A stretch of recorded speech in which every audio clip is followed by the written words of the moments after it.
So I've been a Man United fan since I was a young boy, and I know it's hard to find someone more energetic about Man U than you, Gary. Ten Hag seems to be the right first step. What do you believe the next step is to put the team back on top and keep them there? I suppose in some ways there's a few things. I think it'd be very difficult. It's not being defeatist, but it will be very difficult whilst Pep Guardiola is at Manchester City, and the money that they spend, obviously, they've got something very stable. I still think United are quite a fair way away from City in terms of just generally the sort of quality, but Ten Hag is doing a good job. I think that in terms of him only being there now 4 or 5 months, particularly where we started the season, I think that he's done very well. I think the next step is to continue to bring in better players in the other positions that obviously are needed. We need a centre forward very quickly. It looks like we're going to bring in Weghorst, and I'm not quite sure that's going to be a long-term solution. But I think at the top centre forward and full-backs probably needed as well. And maybe a goalkeeper. So there's still 3 or 4 positions that are needed, maybe even a centre-back as well if Harry Maguire leaves. So I think that maybe another couple of transfer windows that are successful might get us into a position whereby we can start to challenge, but still very difficult with Pep doing what he's doing. But I actually think we'll finish second this season. I don't know why. I think City will finish top. I think we'll finish second. I might be wrong. I'm not sure Arsenal will be there at the end. I know a lot of Arsenal fans don't like hearing that, but let's see. So, recently we lost a soccer legend and a soccer hero to, I think, a lot of us here, Pele. I've heard Gary speak about his encounters with Pele. What are your thoughts on his legacy? I think the age that we all are, we tend to know Pele through our parents, if you like, and footage, old footage of watching. But I mean, his record speaks for itself. I mean, you look at him as a human being when he travels all over the world with his various charities that he does, and the turnout that he gets. People stop on the streets, supermarkets close down, shopping malls close down, football stadiums stop when he walks in. So I think that itself speaks highly about Pele. Like I say, at the age that we all are, we can't say we know too much about his playing days other than speaking to your parents, your grandparents, looking at old footage. But someone who's won 3 World Cups and got the adulation that he has, it's amazing, really. I only met him once. He came to, I think he was at Paul Scholes' testimonial and a dinner after it. And I remember looking at him and thinking, he's like God just walked into the room, because that's the understanding that he has. But the biggest thing for me was, I mean, we had a little bit of it when we was growing up at Man United, where people ask for your autographs,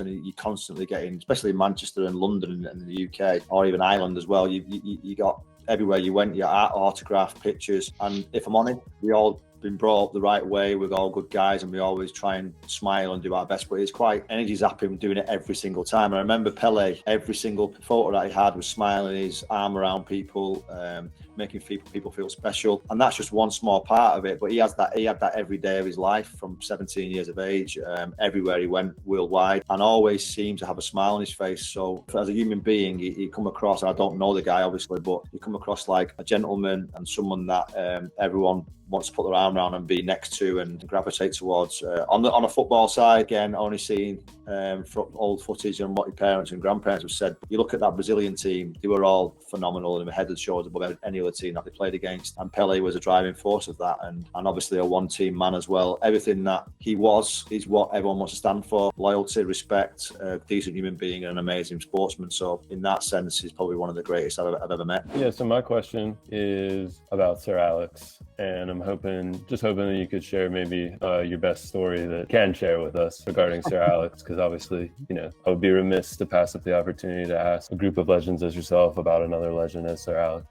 Yeah, there are a few stories, some that I probably can't tell you about.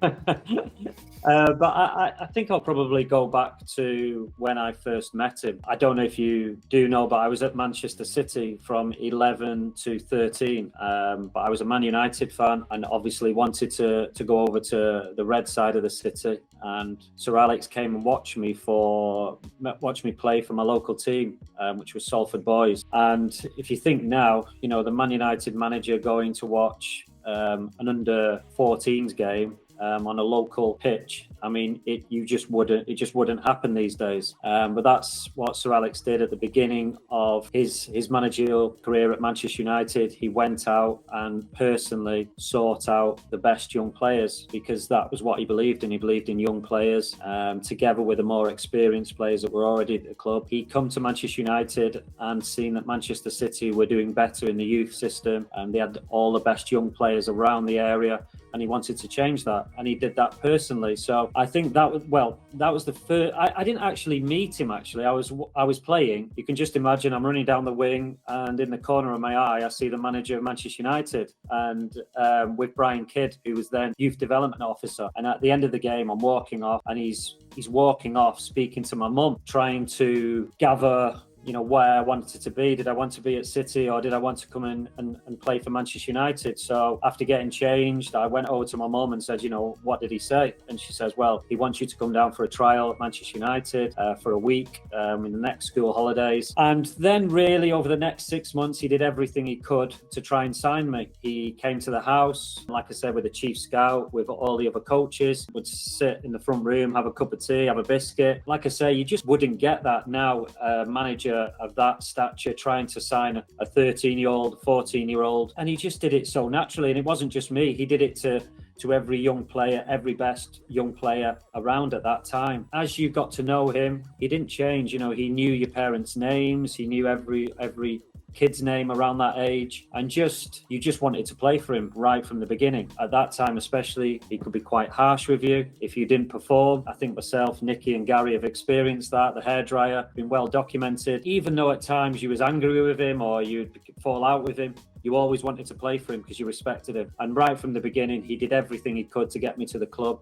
And then from then on, I played until I was 40. So from 13 to 40, he looked after me. Going from player to player manager, kind of what was that like, and how long was that, kind of the talks for that? And did the rest of the team know it was going to happen, or kind of what went into that? It was strange transition. Obviously, it was a difficult season with David Moyes. I was actually at a barbecue at my friend's house in the back garden, and I got the phone call asking if I would like to be manager for the remaining 4 games. I didn't think twice about it. I just thought it was a great opportunity. It was also my last season playing, so I had that to think about really. Did I want to end my career sort of just as a player, or have the opportunity of managing Manchester United? And it was an amazing experience. It was one of the best experiences of my life. Also, it made me realise that I did want to be a manager. We won the first game, then lost the second game against Sunderland at home. Don't want to speak for the other lads, but it's actually the losses that really shape your career and really drive you during your career. And it was that loss really.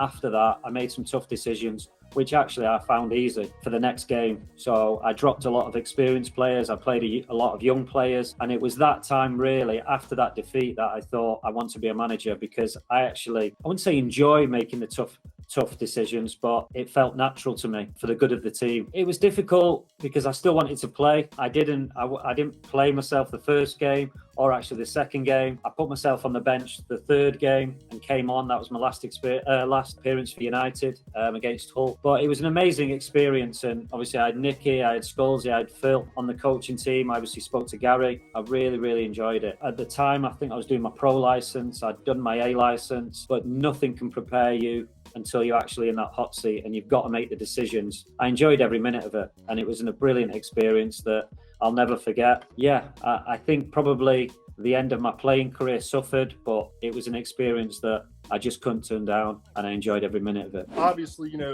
you pick up different lingo when you're playing sports throughout your life. With this being such a global game, this lingo tends to travel. So, like, whether you're sitting around watching on the TV or watching on the pitch or even playing, did you guys ever used to use or still currently use the term welly it? What's that? Wellied it?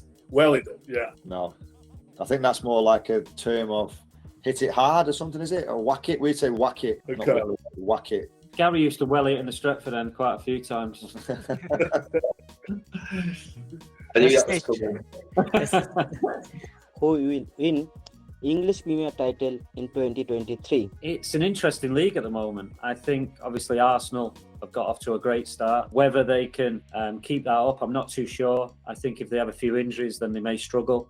City are a bit up and down at the moment. and United obviously in good form at the moment. I think once everyone's sort of got over the World Cup properly, I think probably still with the best manager and the best squad in Manchester City. So I think City are still favourites to win it. I don't think it'll be as clear it has been in the last few years. I think Arsenal, I think ourselves, Man United will push them also. Liverpool and Chelsea have been really inconsistent, which is a shock with the teams in the last few years that they've had. But I think at the moment, the three strongest teams are Arsenal, Manchester City and Manchester United. But I think it'd be very hard to go against Manchester City with such a manager as Pep Guardiola and the squad that they've developed over the last few years. This is regarding World Cup. So how was your experience and what's your overall opinion regarding France over the final in World Cup 2022? Yeah, I mean, they carried a little bit of luck, I thought, against England. And then when they played, I was at the game against England and against Morocco and against Argentina in the final. And I think against Morocco just had too many injuries.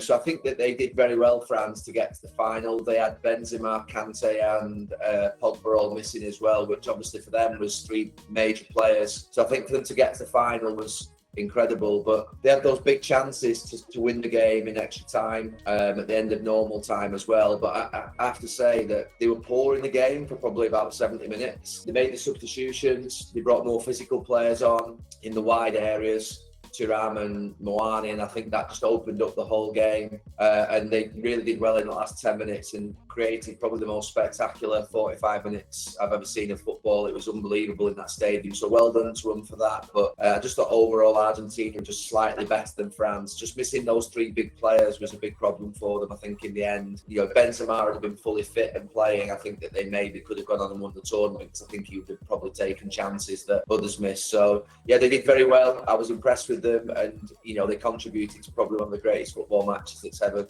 been seen. I'd like to ask you, what's your first pair of boots when you first started your professional football career? Yeah, my first pair of football boots were my cousin's actually that gave them me. I think he didn't play football, he had one game and given them me, and they were Adidas Litbarski. So there's an old German player called Pierre Litbarski, I think it's Pierre Litbarski, and he was like, I remember him being a very, very top player. He had his own boots. It was pure black and white.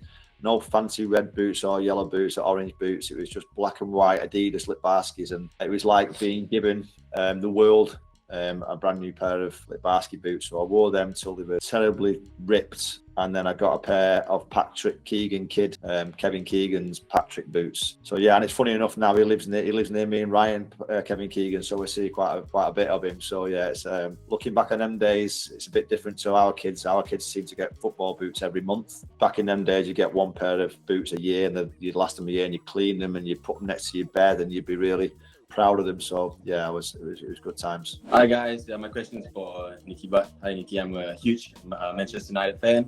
Growing up, who were the player or players you looked up to when you were a kid, growing up before you became a professional football player?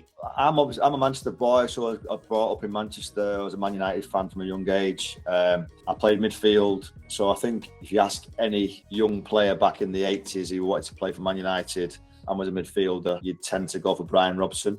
So he was always my hero, someone I looked up to. And when people say never meet your heroes, they let you down, that's so not true with Brian Robson. He looked after us from a young age, made sure we was all comfortable. Needed anything, he'd be there for you. And coming into the first team, he was always the one everyone looked up to. A great man and an even better footballer. But then when I got a little bit older, I also had a real fondness for Mark Hughes because of the way he played, his aggression, just an unbelievable goal scorer that scored unbelievable goals. Now, all his goals seem to be spectacular. So them two, I'd say, when I first started playing at 14, 15, it was Brian Robson. And then I moved into 18, 19, 20, it changed. It didn't change, but I also really admired Mark Hughes. Mine was Brian Robson, so I'll just come in quickly. It was the same as Nicky. Gary used to be a midfielder and he used to play against me when we were 13, 14, 15. And because he played against me, he ended up going back to right back. Yeah.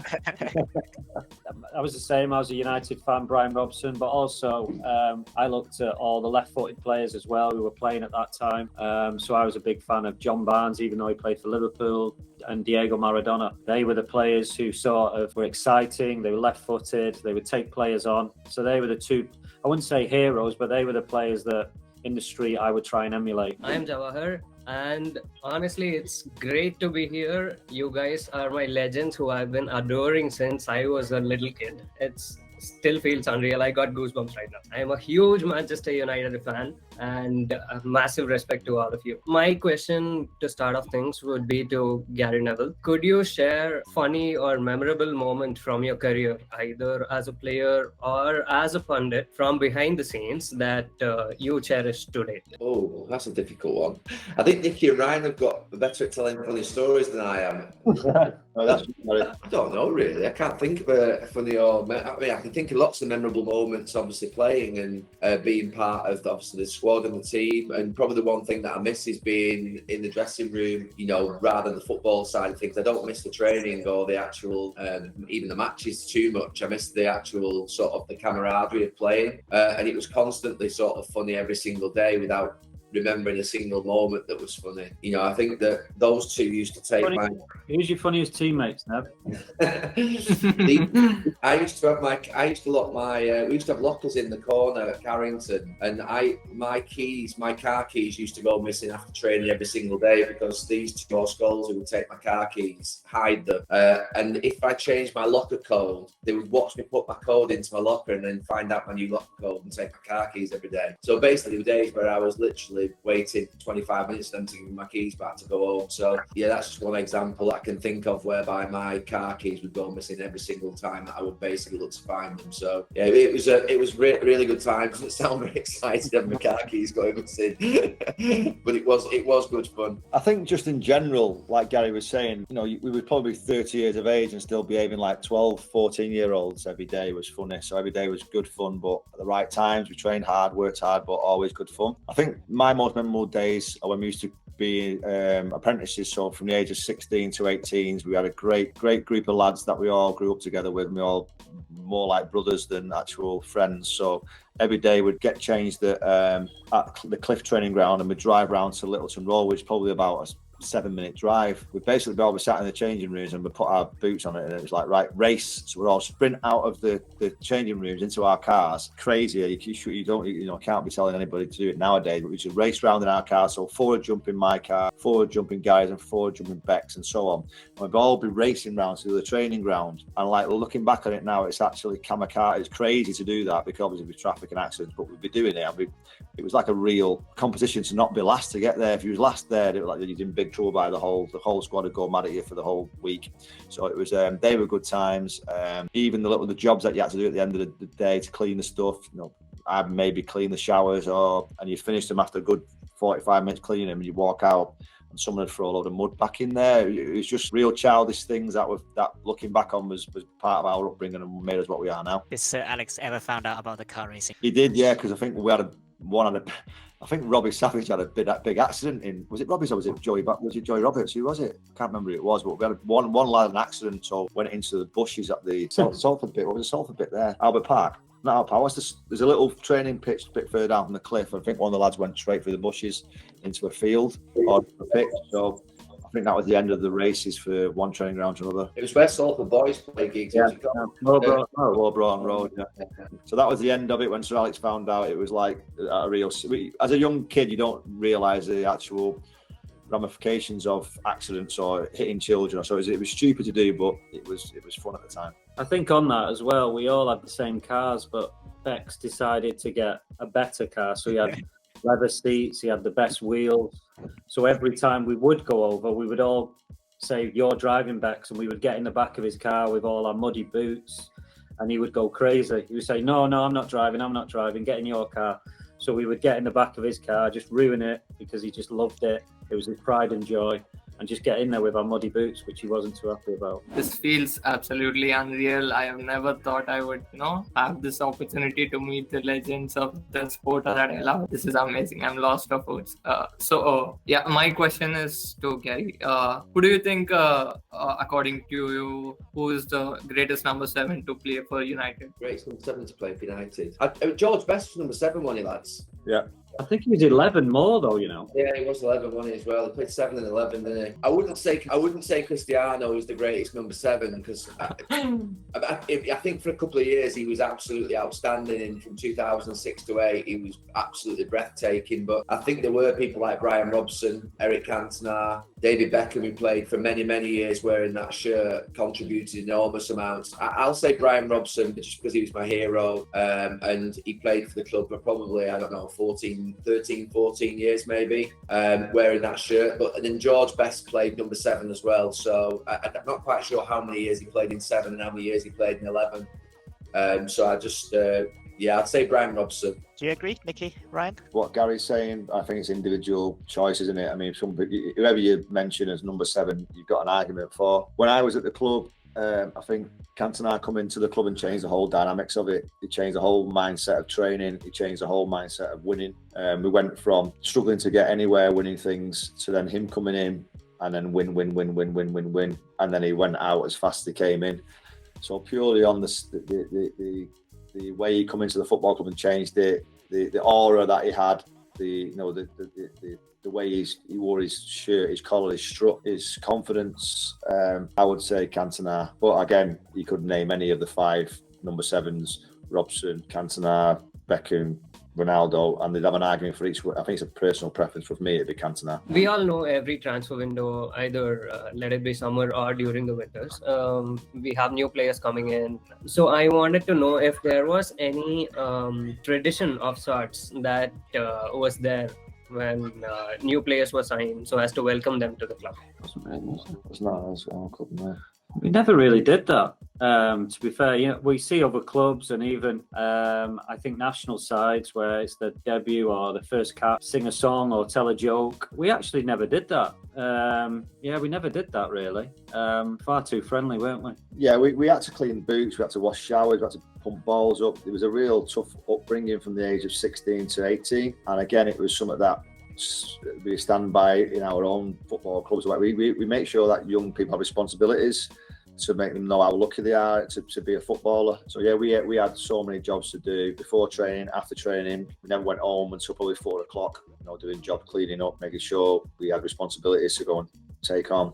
Because I think with young footballers, we was really lucky to have a coach called Eric Harrison back in our day. And he wasn't only making us footballers, he was making us good human beings and making us be able to go out into the real world if it failed at football. Because the fact of the matter is, we was lucky in our era, but most of the footballers do fail at getting to where they want to get to. So they have to go out into the real world and be able to do jobs and do tasks and be able to go and hold communication with bank managers for mortgages or accountants or job interviews. And I think that's what we had growing up. We was very, very lucky to have a coach like that understood football was the most important thing for him to get us to be footballers. But secondary was being good human beings and being work ethic and being able to go out into the real world and do tasks. And I think looking at the lads that I grew up with, what we grew up with now, whichever one didn't make it of football, they've gone on and been successful in other walks of life because of that background and that upbringing. I just want to know, what do you guys think about Indian football? What is the scope of Indian football in future? Do you think we can get to the standards of current European teams? I played in India against the Indian teams in the AFC Cup for South China. I was speaking to Ryan about it a couple of minutes ago before you came on, actually, and I played against, I can't remember the team. It was in Calcutta. Played at the cricket ground there. It was like 33 degrees in the middle of the day, and you're running over the wicket. It was like running over ice. So I think fundamentally, wherever you're from in the world, we're all human beings. We've all got physicality. We've all got passion to play football. Indian people, they're obviously very, very passionate, but obviously the physical side of it's good as it is in Europe because they don't start early enough in the gym and things like that. But talent-wise, we played against. I remember playing against two lads in midfield that were really talented, and you're thinking, I'm the luckiest man on the planet. I play for the biggest football club in the world, and these two boys are probably technically better than me. But I think for Indian football, even all of Asian football, they have to get professionalised at an earlier stage. They have to get into the gym at an earlier stage. They have to get into realising that football isn't just a game, it's got to be your life. And I understand over in Asia, you don't have the same mindset because you don't see not many of them get to the end game where we do in Europe. So I think in Indian football, obviously they've got the passion, they've got the fan base, you've got the money. I think the big thing is the infrastructure. getting the right facilities for the young people to train and be able to become good professionals, and also be giving these people a dream. We had a dream when we was 13, and we could see that dream. We could see other people. Ryan got into the first team before Ryan. It was Lee Sharp. Before Lee Sharp, it was Brian Robson. Mark Hughes, Clayton Blackmore, all these players. So we could see that if we worked hard and got to there, we can get there. I think people in Asia don't have the same dream. Maybe, with Son and Sunji Park and people like they do, but young Indian people, boys and girls really, don't really have that vision of we can do it because he's done it or she's done it. And I think until you get that, it's very hard to dream and it's very hard to try and get that reality.